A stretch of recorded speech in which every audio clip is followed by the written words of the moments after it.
Friends, मेरे दोस्तों, आप सब कैसे हैं? आई होप आप सब बहुत अच्छे होंगे। आज के इस वीडियो में हम ITI ट्रेड का एक बहुत ही महत्वपूर्ण मॉड्यूल एम्प्लॉयबिलिटी स्किल्स, इसके पहले चैप्टर के कुछ इम्पॉर्टेंट क्वेश्चंस को सॉल्व करेंगे। अच्छा, ये एक बात बताना चाहूँगी मैं, ये जो एम्प्लॉयबिलिटी स्किल्स है ये सभी ट्रेड्स के लिए कॉमन है, मतलब कि ये सभी ट्रेड्स में पढ़ना पड़ेगा इस मॉड्यूल को।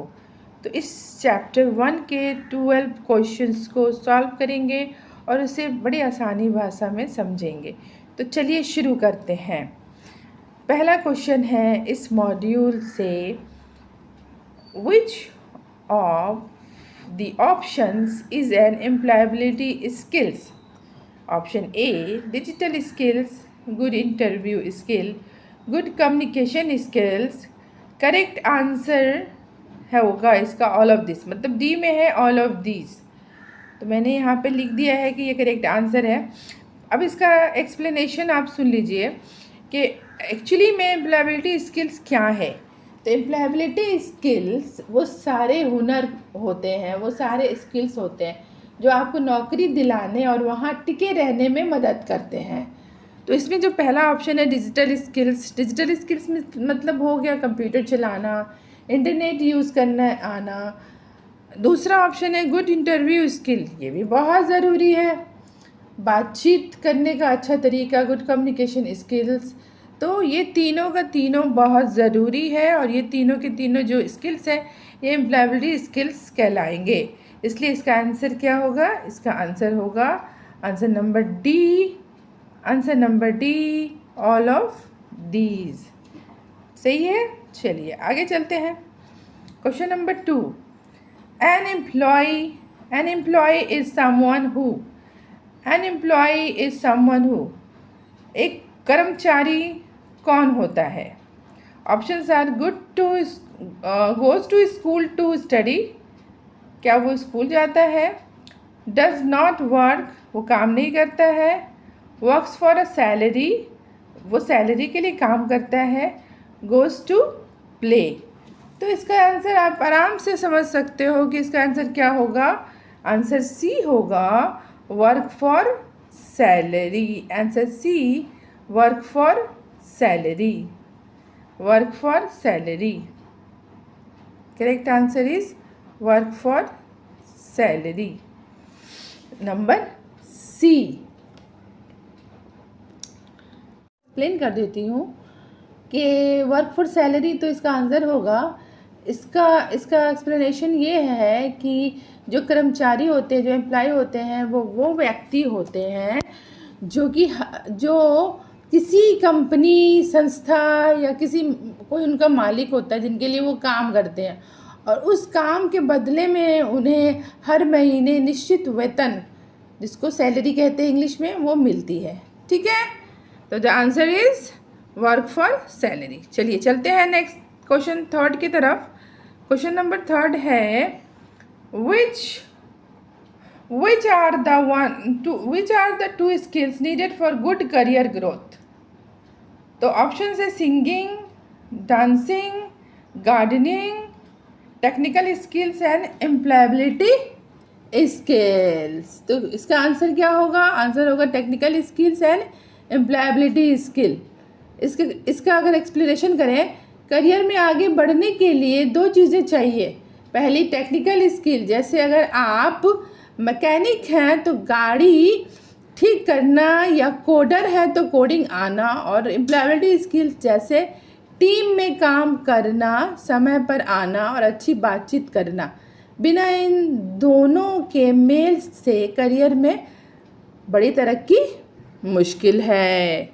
तो क्या होगा इसका आंसर? इसका आंसर होगा technical skills and employability skill. समझ गए?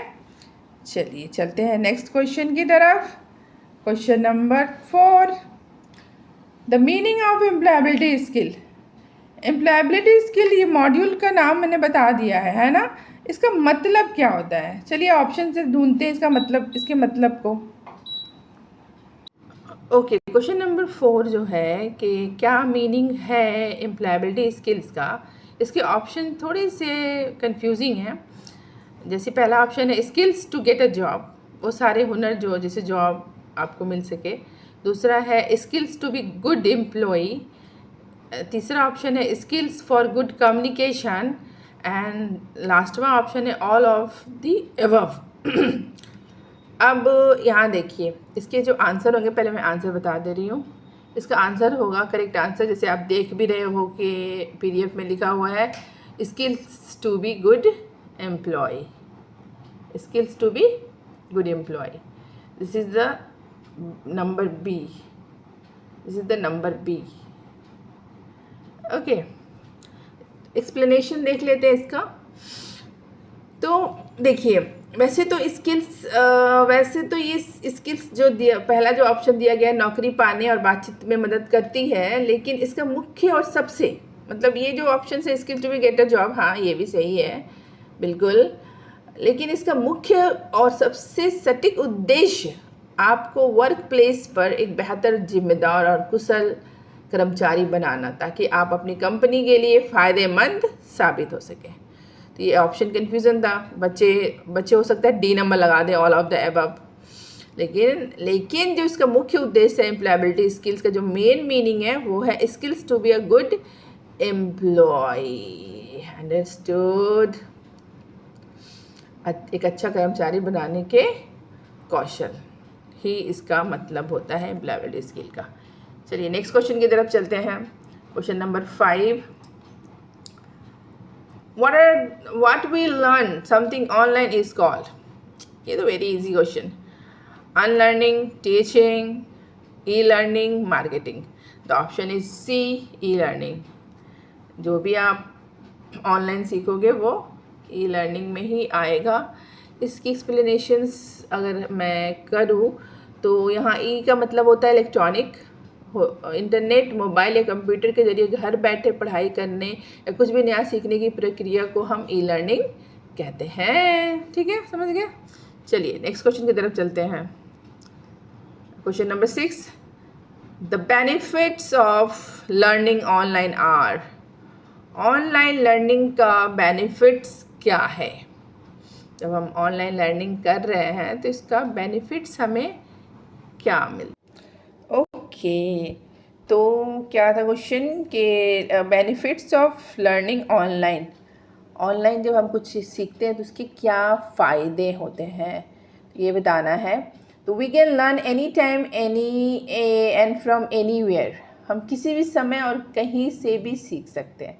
ऑनलाइन पढ़ाई का सबसे बड़ा फ़ायदा यही है कि हम इसमें आपको किसी खास जगह जैसे स्कूल या कोचिंग जाने की ज़रूरत नहीं होती।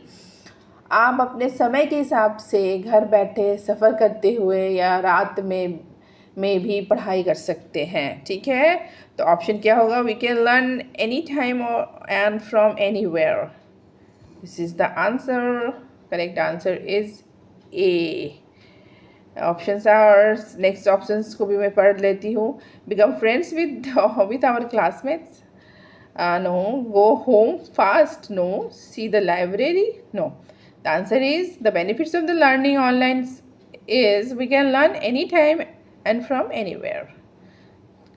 Come to the next question. Question number 7. Question number 7. Which of these is an employability skill portal? Options are Facebook, Bharat Skills, Netflix, Hotstar. Very easy questions. Question आप आराम से आंसर लगा सकते हो। That is B number, Bharat skill. Bharat skill portal जो है वो employability skill portal है। तो देख लिए, इसके एक्सप्लेनेशन में बता दूं, सुन लीजिए।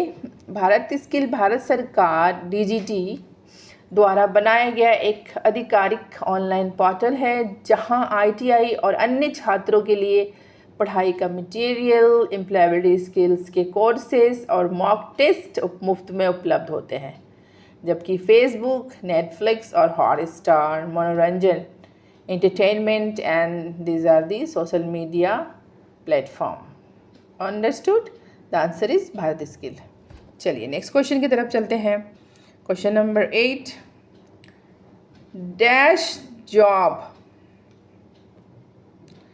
Dash jobs help to reduce pollution, preserve the environment and the planet. Options are software, hardware, green, carpenter. Answers pollution कम करने के लिए ना, पोल्यूशन को रिड्यूस करने के लिए, तो आप याद रखना ग्रीन से याद रखना कि ये जो है हमारा एनवायरनमेंट, यानी कि हमारे जो पेड़ पौधे किस कलर के होते हैं, ग्रीन कलर के होते हैं ना। तो इससे याद रखना है कि जो ग्रीन जॉब्स होते हैं वो पोल्यूशन को रिड्यूस करने में हेल्प करते हैं। Option C.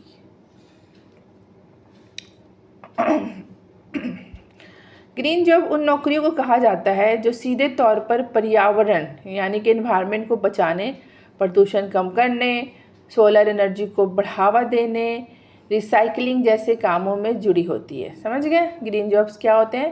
ग्रीन जॉब्स वो सारी नौकरियां होती हैं जो हमारे एनवायरनमेंट को बचाने में काम आती, मतलब बचाने के लिए होती हैं, प्रदूषण कम करने के लिए होती हैं। इसमें सोलर एनर्जी को बढ़ावा दिया जाता है, रिसाइकलिंग को बढ़ावा दिया जाता है। तो ये सारे जॉब ग्रीन जॉब कहलाते हैं और इन जॉब से पोल्यूशन रिड्यूस होता है। नेक्स्ट क्वेश्चन की तरफ चलते हैं। Question number 9। Question number 9 is green jobs are important because green jobs important क्यों हैं? Options are they help protect the environment, they make more pollution, it is easy to do, it is for city employees. तो सही उत्तर क्या होगा? They protect the environment. Option A. Explanation देख लेते हैं। जैसे कि नाम से ही पता चलता है, इन नौकरियों का मुख्य उद्देश्य धरती को प्रदूषण से बचाना और नेचुरल रिसोर्सेज जैसे पानी, पेड़, हवा को प्रोटेक्ट रखना है ताकि हमारा भविष्य, हमारा फ्यूचर सुरक्षित रहे। ठीक है, इसीलिए बहुत ज़्यादा महत्वपूर्ण है। चलिए नेक्स्ट क्वेश्चन की तरफ। Question number 10, to be in a job or work is, to be in a job and work is,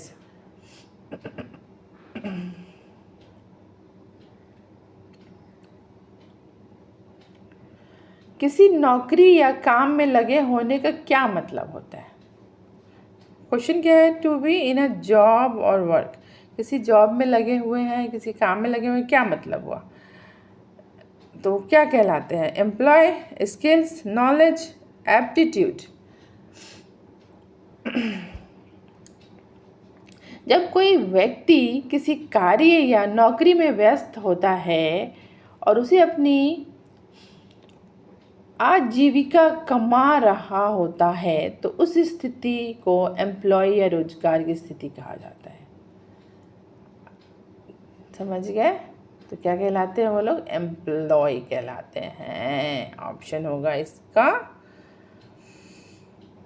A. Correct answer is A, employ. To be in a job और work is employ. चलते हैं next question की तरफ। Question number 11, a person with a growth mindset is always willing to, अ पर्सन with a growth mindset is always willing to। Question number 11, growth mindset वाले व्यक्ति की क्या विशेषता होती है बताइए? जो आगे बढ़ने चाहते हैं उस व्यक्ति की क्या विशेषता होती है? एलन मस्क की माइंडसेट क्या होगी, बता सकते हैं?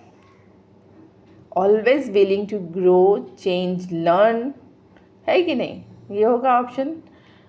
हमेशा बढ़ने, बदलने और सीखने के लिए तैयार रहना। हाँ जी, तो इसको एक्सप्लेन कर देते हैं।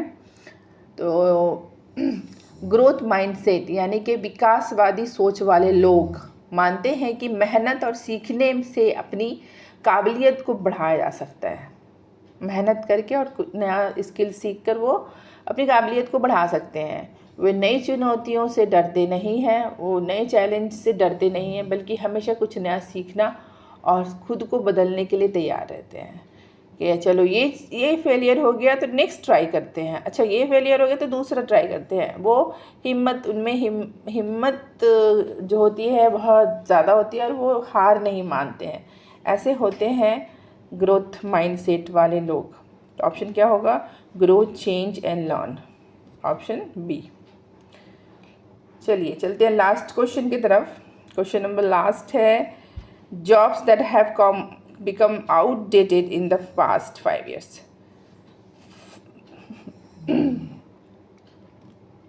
पिछले 5 वर्षों में कौन सी नौकरियां पुरानी या लगभग ख़त्म हो गई हैं? Options are study booth, Ola, Uber, Swiggy.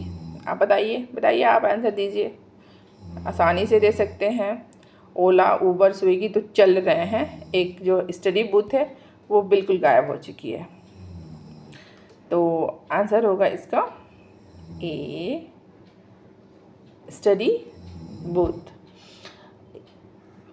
Explanation देख लेते हैं। मोबाइल फ़ोन और सस्ते इंटरनेट के आने के बाद अब हर किसी के हाथ में फ़ोन है। बिल्कुल सही बात है। इसलिए पहले जो गलियों में स्टडी, आईएसडी, पीसीओ बूथ होते थे जहां लोग फ़ोन करने जाते थे, उनकी ज़रूरत अब पूरी तरह ख़त्म हो चुकी है। जबकि ओला, उबर और स्विगी तो आधुनिक ज़माने की नई नौकरियां हैं, है कि नहीं? तो किसी भी क्वेश्चन में कोई प्रॉब्लम आया हो, समझ में नहीं आया हो, तो आप हमें कमेंट कर सकते हैं, आपसे पूछ सकते हैं। और ये सारे जो 12 क्वेश्चन हैं, ये इस चैप्टर के पूरे 12 क्वेश्चंस को ही मैंने कराया है। चैप्टर 1 में 12 क्वेश्चन ही है, तो इसको आप याद कर लीजिए अच्छे से। और बस इतना ही कहूँगी, अच्छे से पढ़ाई करिए।